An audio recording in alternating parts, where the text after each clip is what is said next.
Now that we set up the Contact Us page for client modification with in-context editing in the previous video, let's make sure the client has the proper permissions to do so. From the Business Catalyst page, I'll log in, choose the website I want to administer, which is Nice Joe's, and then once the main page opens up, I want to go to the admin link and choose Manage Users. By default, there's only one user that's initially added to each site, and that's the administrator. We're going to go ahead and add a new user who will be the client. So I'll go down to the action box and click on Create a New User. And let's give this email address for my new user. Enter in the client's first and last name. No need for a cell number, but we do need to select whether the user you're setting up is the business owner or another web designer professional. In this case, it is the business owner. We scroll down just a bit so you can see the other options. So we do want to allow them access to the administration. That will allow them to get in-context editing. There's no need to enable pop email at this point, but you could at a later point. And because of this is a demo, I'm just going to deselect the email details to user. All right, let's click Next. This is where the roles are assigned. Because the previous user, the default user who was set up, was the administrator, he has all the rights for both administrators and users. We want this user to have only the rights for the user's role. So I'm going to take the administrator option and move it back over to the unused category. Let's go ahead and click Next. Now we see a series of menu items that we can either hide or allow the user to see. In this case, we're going to hide the modules, e-commerce, because that's not needed at the moment, and administration. We'll save this. And now let's take on the client's role by first logging out as administrator, and then we're going to log in as the client. Now the client sees this view of the portal, and notice that key menu options such as modules are no longer available for them. To get to the in-context editing option, I go to Website and then choose In-Context Editing and select the menu option that drops down there. The other menu option that you see here, Site Walk, which is noted as being deprecated, was the previous in-browser editing functionality that was included in BC. In-Context Editing has supplanted that. So I'll click on In-Context Editing. A nice introductory dialog box appears here, where if you're brand new to using in-context editing, you have an option for viewing the tutorial. And after you're familiar with it, you can click the Don't Show This Dialog Again checkbox. I'm going to go ahead and click Start Editing. Now, here we are on the home page, and I want to point out to you that because in-context editing is enabled, it's enabled all the way across the site, including things like the site-wide search, which are the modules, the menu, this option here, which is part of our main template. In fact, at this moment, the client could go in and change any of the template features. Now, we'll take care of that in just a moment, but let's go over to our Contact Us page. And here you see the area that we selected as an editable region is highlighted.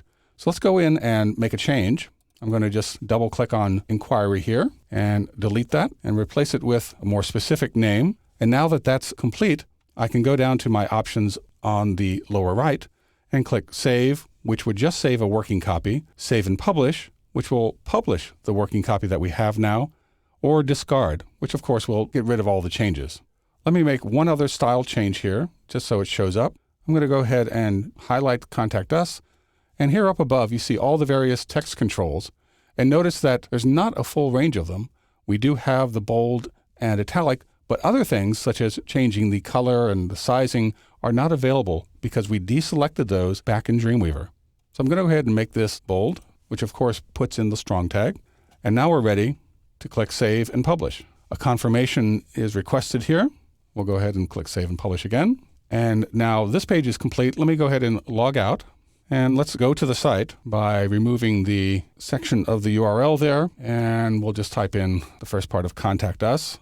And now here's our revised form, which has been published by the client with the new wording that has been bolded. Now let's go back as an administrator and make sure that the client can't modify those templates. So I'm going to go in as admin. And the quick way to doing this is just keeping the name of your current site. In my case, it's nicejoes.businesscatalyst.com, and adding admin. and then just pressing return or enter. Let's log in as administrator again. And once we've logged in as administrator, I want to go to the admin section again, and this time let's choose manage roles. You'll recall that the client was set up under the user role. So I'm going to choose users here, and then over on the right, select assign permissions for this role. Let me scroll down so you can see the listing of all the permissions. The ones for editing your web pages are placed right up front, and these are the ones that allow you to add new web pages, delete web pages, or edit web pages, and this is the in-context editing functionality. Now, if you didn't want the user to add or get rid of web pages, you could remove these two options. But the other permissions that are a little bit more damaging to my mind are these 4 that are related to the templates. So I'm going to go ahead and highlight all 4 of those and move those over to the unused category. Now we also have web forms that you can control. In this case, I'm going to go ahead and take the editing web form off the table. All right, now that that's done, one more time, let's go back and try it out. So we're going to log out as administrator and log back in as client. Again, we go to website, in context editing, and choose that from the drop-down list. Here's our nice little alert. We'll click start editing. Now notice this time when I go over it, I don't have editable regions that come up in my template area. Much more happy. There still is a search editability, so we would have to go in and remove that functionality from the role permissions. Let's go over to Contact Us. And again, there's another one where we could get rid of the menu items. But as we move down, we will get a highlight indicating that there is a edit web form capabilities, but watch what happens when you go to click it. A little error box will pop up indicating that they do not have privileges to edit this item. Now, the reason that it showed up at all is because there are still some functionality, such as editing system fields, custom fields, etc., that have been allowed. You would need to go in and remove that functionality from the permissions side in order for this option to completely not be available.